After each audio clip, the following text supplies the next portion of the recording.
সিরিয়ালে যেমন ভাবে বিয়ে হয়। পদ্ম, হ্যাঁ করতে মা বলেন বুটে। আজকে তো দেখছিস যে তোর শহরে দাদাবাবুর জন্য বাড়িতে এত বড় পুজো হচ্ছে, আমি কোন দিক থেকে কোন দিক সামলাবো কিছুই বুঝতে পারছি না। তাই এই সিঁদুরের কৌটোটা তুই তোর কাছে রাখ, বুঝলি? এই নে ধর। কর্তামা তুই চিন্তা করিস না বুটি, তুই যখন এই সিঁদুরের কৌটোর দায়িত্বটা মুখে দিয়েছিস তখন মু তোর সম্মানটা রাখবো, ঠিক আছে? সামনে রাখিস। কর্তামা যখন মুখে এই দায়িত্বটা দিয়েছে, এই সিঁদুরের কৌটোটাকে শক্ত করে ধরে রাখি।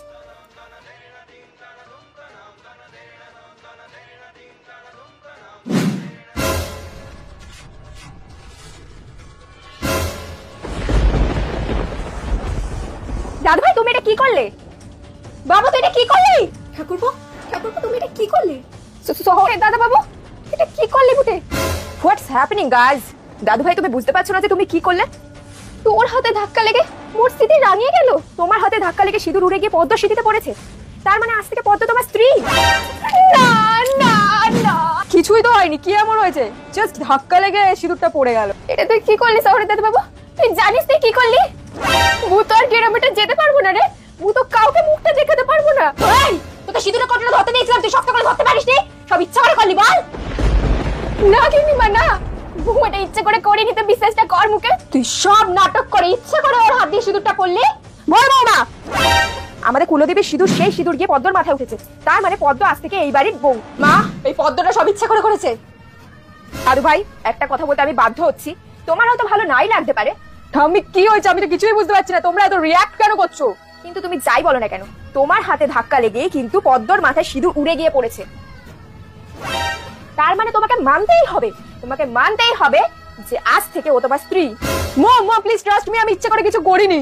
তোর এত লোভ পদ্ম, তোর এত লোভ? হ্যাঁ, আমার ভোলা ভালা খোকাটাকে পেয়ে একদম গলায় ঝুলিয়ে নিলি।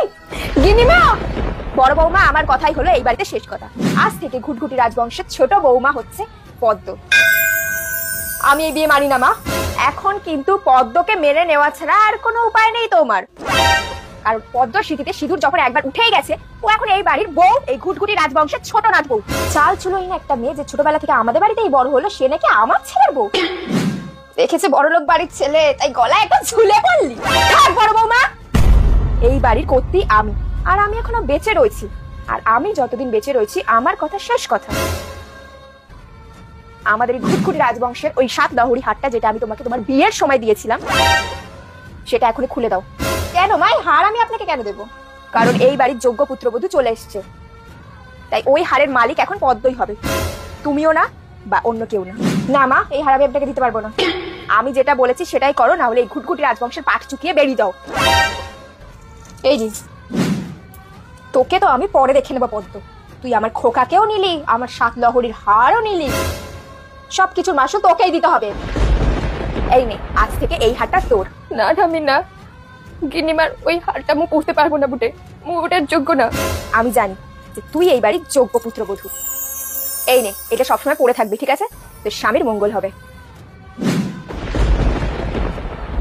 আমি ঘরে যাচ্ছি, আর আমি জানি এই বিষয়ে আর কোনো কথা না শুনতে পারি।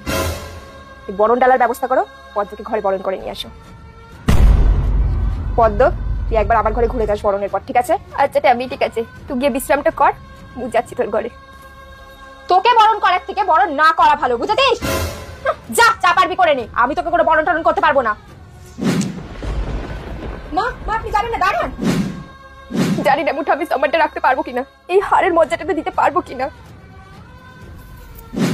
আমার রোহানকে কেড়ে নিয়ে ভেবেছিস তুই সুখে শান্তিতে সংসার করবি, তাই না রে? আমি ভেবেছিলাম এই ঘুটঘুটি বংশের বউ হয়ে এই ঘুটঘুটি বংশটাকে হাতের মুঠোয় নিয়ে এক আঙ্গুলে নাচাবো, কিন্তু সেটা তো কোথায় হলো? সেটা তো কিছুই হলো না। এই মাঝখান দিয়ে এই মেয়েটা এসে সব বানচাল করে দিল। এটা তো আমি তোকে ছাড়বো না, কিছুতেই ছাড়বো না। এবার তোকেও বাড়ি থেকে বার করবো, আর রোহানকেও নিজের করে নেব, শুধু নিজের। তারপরে এই ঘুটঘুটি রাজবংশের ওনার আমি। Just wait.